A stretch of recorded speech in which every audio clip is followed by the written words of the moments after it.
SLBC ప్రమాదంలో 27 రోజుల నుంచి రెస్క్యూ ఆపరేషన్ కొనసాగుతోంది. ఇంతవరకు గల్లంతైన 7 కార్మికుల ఆచూకీ దొరకలేదు. ఇప్పటివరకు 800 మెట్రిక్ టన్నుల టీబీఎం మిషన్ శకలాలు తొలగించారు.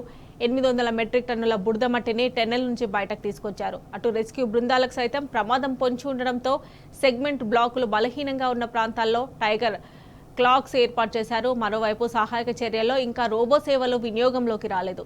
8 రోజుల క్రితమే సొరంగంలోకి రోబోను పంపినప్పటికీ టీబీఎం మిషన్ శకలాలు రోబో సేవలకు అంతరాయం కలిగిస్తున్నాయి. D1 ప్రాంతంలో ఎంత తవ్వినా మానవ అవశేషాలు కనిపించడం లేదు.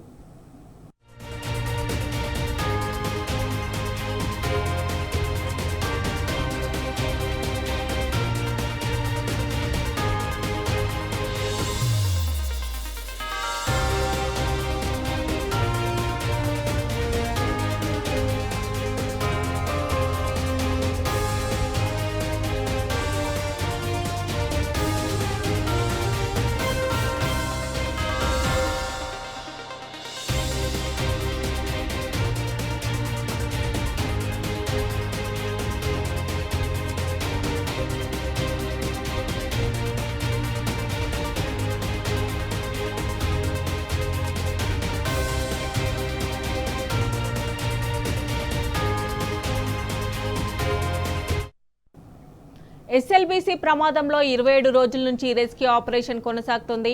ఇంతవరకు గల్లంతైన 7 కార్మికుల ఆచూకీ దొరకలేదు. ఇప్పటివరకు 800 మెట్రిక్ టన్నుల టీబీఎం మిషన్ శకలాలు తొలగించారు. 800 మెట్రిక్ టన్నుల బురద మట్టిని టెన్నెల్ నుంచి బయటకు తీసుకొచ్చారు.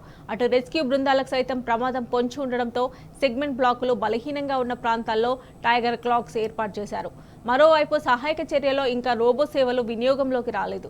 8 రోజుల క్రితమే సొరంగంలోకి రోబోను పంపినప్పటికీ టీబీఎం మిషన్ శకలాలు రోబో సేవలకు అంతరాయం కలిగిస్తున్నాయి. D1 ప్రాంతంలో ఎంత తవ్వినా మానవ అవశేషాలు కనిపించడం లేదు.